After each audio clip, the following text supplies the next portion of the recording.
நம்மளுடைய சேனலில் ஜூலை மாதம் 7ஆம் தேதிக்கான கணிப்புகளை கொடுத்துருந்தோம். அதில் 8 அல்லது 3 இந்த 2 நம்பரில் ஒரு நம்பர் வரும்னு சொல்லி கொடுத்துருந்தோம்.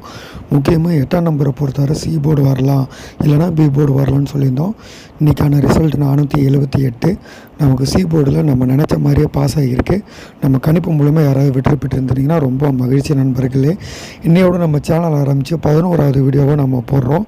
நம்மளுடைய 100வது வீடியோ போடுறதுக்குள்ளே பார்த்திங்கன்னா நமக்கு 5000 ஃபாலோவர்ஸை நம்ம கடந்திருக்கணும் நம்மளோட சேனல். அது மட்டும் இல்லை 25 ஃபுல் வின்னிங் நம்ம எடுத்து கொடுத்துருக்கணும். 25 நாளுங்கிறத இலக்கு. ஸோ மறக்காமல் நம்மளுக்கு சப்போர்ட் பண்ண நண்பர்களே.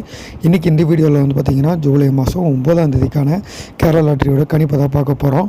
கிட்டத்தட்ட பார்த்திங்கன்னா ஒரு 3 நாளாக நமக்கு ஒரு சரிவர வின்னிங் வரலை. இன்றைக்கி தான் பார்த்திங்கன்னா சரிவர நல்ல வின்னிங் நம்ம நினச்ச மாதிரி அமைஞ்சிருக்கு. இந்த வின்னிங்கை வச்சு அடுத்தடுத்து நல்ல வின்னிங் கொடுக்கவும் முயற்சி பண்ணுற நண்பர்களே. 3 டிஜிட் கணிப்பு இன்றைக்கும் எடுத்துகிட்டு வரல, ஆல் போர்டு மட்டும்தான் எடுத்துகிட்டு வந்திருக்கேன். 3 டிஜிட் கொஞ்சம் ஸ்ட்ராங்காக இல்லை, நாளை பின்ன எடுத்துகிட்டு வர நண்பர்களே. ஆல் போர்டை பொறுத்தவரை 5ஆம் நம்பர் 1ஆம் நம்பர் 1ஆம் நம்பர் வந்துச்சு அப்படின்னா பி போர்டு, 5ஆம் நம்பரை பொறுத்தவரை ஏ போர்டு இல்லைனா சி போர்டு வரலாம். ஸோ இதெல்லாம் கொஞ்சம் ஸ்ட்ராங்கான நம்பரு. உங்கள் கணிப்பில் எங்கே என்ன நம்பர் வருதோ பார்த்து மேட்ச் பண்ணுங்கள். நம்ம சொல்கிறதையும் மேட்ச் பண்ணி பாருங்கள். உங்கள் கணக்கில் வந்துச்சுன்னா தாராளமாக ட்ரை பண்ணுங்கள். போர்டில் ஒரு நல்ல வின்னிங் இருக்குது.